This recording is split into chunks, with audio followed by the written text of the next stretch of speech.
માત્ર પોઝિશનમાં નહીં આવતા, નહીતર વીઆઈપી ગુલામો બનીને તમે બેઠા રહેશો, કશું જ કાર્ય નહીં થાય.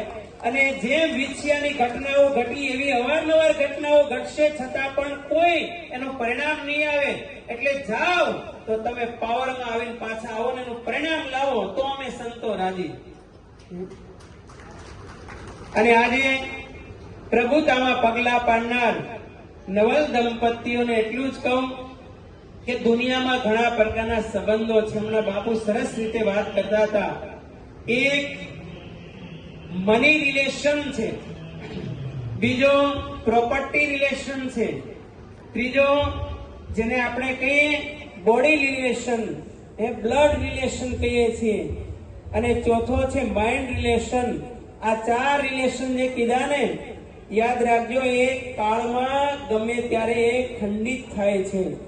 અરે ત્યાં સુધી હમણાં ઘણી વાર કહેતા હોય ને, લૌકિક ભાષામાં નવલ દંપતીઓને કહું છું કે આ પ્રેમી પંખીડા ભાગી જા, મનથી જોડાઈ જતા. પણ યાદ રાખજો, કૃષ્ણ ગીતામાં એમ કહે છે કે ચંચલમ હિ મન કૃષ્ણ પ્રમાણથી બલવદ દ્રઢમ તસ્યાહમ નિગ્રહમ મન્યે વાયુરીવ સુદુષ્કૃતમ. મન છે પણ ચંચળ છે, મનથી જોડાયેલો તમારો સંબંધ, તમારો વિવાહ એ પણ લાંબો નહીં ટકે, વધી 3 મહિના 3 વર્ષ.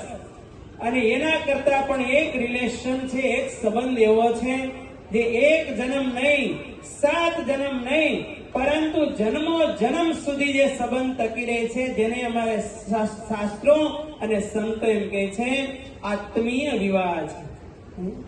અને એટલા માટે ગોસ્વામી એમ કીધું, એકઈ ધર્મ એક વ્રત નેમા, કાય વચન મન પતિ પદ પ્રેમા. મન કર્મ વચનથી તમે પરસ્પર એકબીજા સાથે જોડાઈ જાઓ છો. જો તમે એવા સંબંધોથી જોડાયા હશો